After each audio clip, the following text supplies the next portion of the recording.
Hello again, friends. I thought I'd do another video since people seem to receive the one I did last week really well. Today I'd like to talk about just kind of questions that I have. In this instance, I just have always been baffled by something, and that is why politics are so polarizing for people. Logically, if you have a view on something, it makes sense that someone else is going to have the complete opposite view. And that's okay. This is a democracy here in America. We're allowed to have different views. Yet it seems so many people just are stunned and then instantly angry when they hear a view that's opposite of theirs.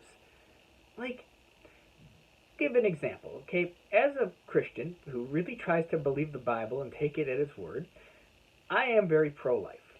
Just seems to me, biblically speaking, having a pro-choice view is not what is on God's heart, okay? But I recognize that there's going to be people that hold the exact opposite view and are very pro-choice and very much hold that as a core belief. And that's okay. Again, we live in America. I'm not going to be angry at someone if their view is completely different than mine. I'm going to recognize that, you know what? That's quite logical. It makes sense. If I have a view, someone else can have that complete opposite view.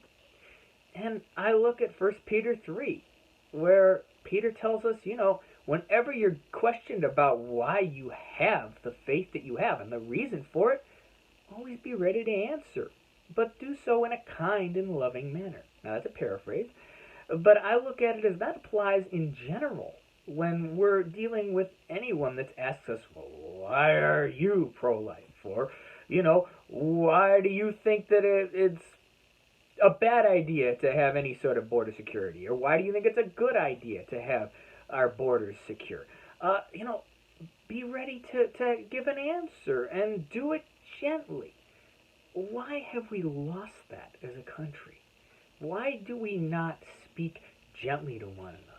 It should be very easy for me to go up to someone who is pro-choice and go, hi, I understand that you're pro-choice.